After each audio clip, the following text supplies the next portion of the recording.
Wangapi anajua Kibiko, ardhi ya Masai iko Kibiko? Hiyo tayari Ruto na timu yake wameanza kunyakua. Hata usiku wa kuamkia leo Masai wameshikwa, ati wamechoma gari sijui ya nani. Ardhi ya Masai ni lazima iheshimike. Wangapi wanasema hiyo? Tutasimama na Masai, hata wale ambao wanajaribu mambo mengine, kuuza kampuni za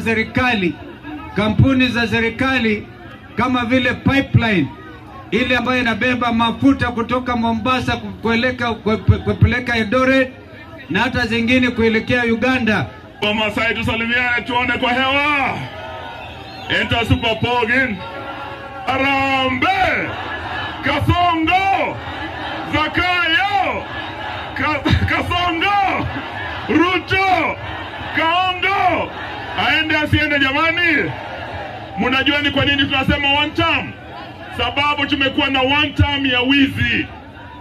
Wamejaribu kuiba KICC, tumeenda kotini tumezuia.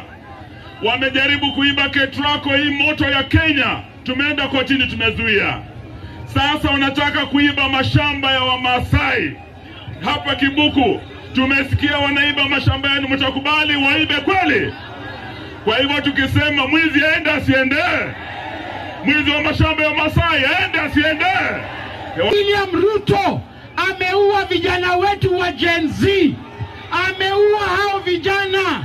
Na sisi tunasema tukitaka kulipiza William Ruto paka aende nini? One term. Nchi ya Kenya imekuwa ni kama soko ambaye kila kitu inafanyika. Wizi ambaye inafanyika katika nchi ya Kenya ndio tunasema tumechoka nayo. Hapa Bisil hapa tuliambiwa tutatengenezwa soko ya kimataifa. Iko Bisil soko ya kimataifa? Iko. Tuliambiwa tutapewa Amboseli 100%. Sasa hivi wanatuambia tu sign mkataba ya 20%. Tutaki hiyo mkataba ya 20%. Your Excellency, hapa Bisil hapa mahali tumepitia, sababu tumepitia soko, na soko ndio kitega uchumi cha watu. Mimi naamini kwa sababu tunaamini Mwenyezi Mungu na atatupatia serikali ile itaingia. Mimi najua mtaangalia maslahi ya soko hile, sababu hawa watu wanategemea soko hii. Si hiyo ni sawa watu wa Bisil? Si ni sawa hiyo watu wa Bisil?